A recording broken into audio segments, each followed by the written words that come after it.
तो आज का टॉपिक है सर्कुलेशन थ्रू द हार्ट। हमारा ह्यूमन बॉडी में जो हार्ट है 24/7 आवर्स काम करता है। 24/7 आवर्स उसका वर्किंग चलता है, ये कभी भी स्टॉप नहीं होता है। हार्ट हमारा बॉडी के लिए इतना ही इम्पोर्टेंट है कि कभी कोई पेशेंट कोमा में चले जाता है, उसके बाद भी उसका हार्ट काम करता है। इनकेस किसी ने अनकॉन्शियस हो गया, किसी ने सेंसलेस हो गया, तो उस टाइम भी हार्ट काम करता है।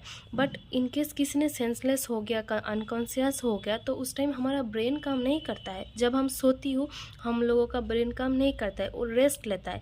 बट हमारा हार्ट 24/7 आवर्स काम करता है। 24/7 आवर्स पूरा बॉडी ऑर्गन में ब्लड पंप्स करता है। अभी ये जो हार्ट है इसका कुछ पार्ट होता है, 4 चेम्बर्स होता है। इसमें है right artery, right ventricle, left artery, left ventricle. अभी ये जो 4 चेम्बर्स है इसका बीच में वाल्व्स होता है। वाल्व्स क्यों होता है? क्योंकि ये जो राइट आर्टरी है, राइट आर्टरी में ब्लड आता है। इधर में एक अमाउंट होता है, उतना ही ब्लड चाहिए, उससे ज़्यादा ब्लड नहीं चाहिए।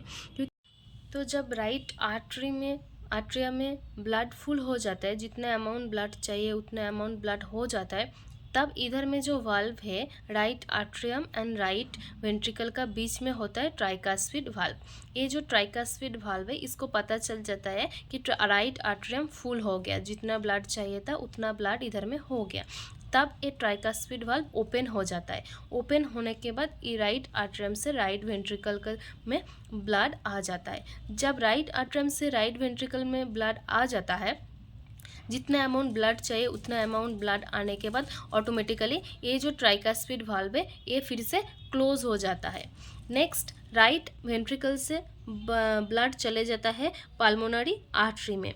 फिर से pulmonary artery and right ventricle का बीच में होता है पल्मोनरी वाल्व। ये जो पल्मोनरी वाल्व है ये होता है pulmonary artery and right ventricle का बीच में।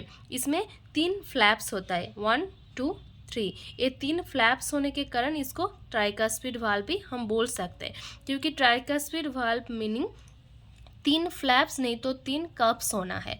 और बाइकास्पिड वाल्व मतलब 2 कप्स, ये 2 कप्स रहेगा और 1 कप्स नहीं रहेगा, तो उसको हम बोलते हैं बाइकास्पिड वाल्व। तो ये पल्मोनरी वाल्व को हम ट्राइकास्पिड वाल्व भी बोल सकते हैं। तो ये पल्मोनरी वाल्व ओपन होगा क्योंकि राइट वेंट्रिकल से लेफ्ट आर्टरी में जो पल्मोनरी आर्टरी है उसमें ब्लड जाना है, तो ये ओपन हो जाता है।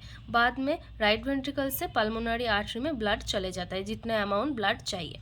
उसके बाद जितना अमाउंट ब्लड चाहिए था उतना अमाउंट ब्लड आ गया, इसलिए पल्मोनरी जो वाल्व है वो क्लोज हो जाता है। फिर से क्लोज होने के बाद इधर में जो पल्मोनरी आर्टरी में ब्लड आया है ये लंग्स में चला जाता है।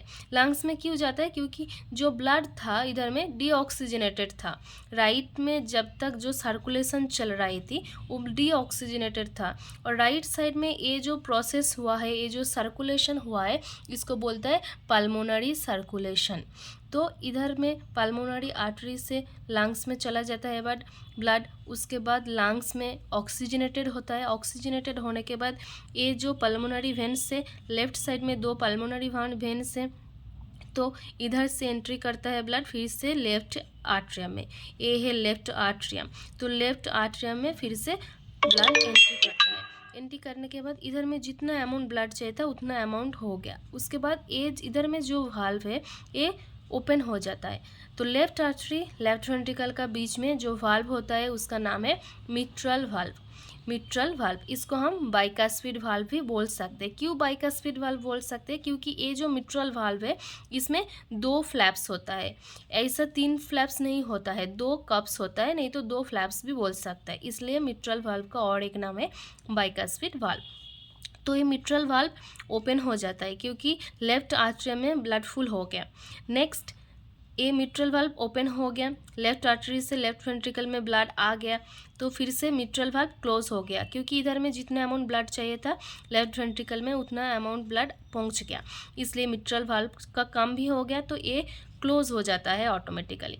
नेक्स्ट ये जो लेफ्ट वेंट्रिकल है, लेफ्ट वेंट्रिकल से ब्लड चले जाता है एओर्टा में। ये है एओर्टा, और एओर्टा लेफ्ट वेंट्रिकल का बीच में और एक वाल्व होता है, ये वाल्व को बोलता है एओर्टिक वाल्व।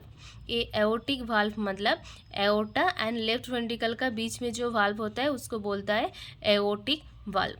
तो इधर लेफ्ट वेंट्रिकल से ब्लड चले जाता है एओर्टा में, उस टाइम फिर से एओर्टिक वाल्व ओपन होता है। जब ब्लड चले जाता है एओर्टा में उस टाइम एओर्टिक वाल्व फिर से क्लोज हो जाता है। तो इधर है एओर्टा। तो एओर्टा के आने के बाद हमारा जो पूरा ह्यूमन बॉडी है उधर में ब्लड चले जाता है, स्प्रेड हो जाता है। एओर्टा से हमारा जो फुल बॉडी है उसमें ब्लड स्प्रेड हो जाता है।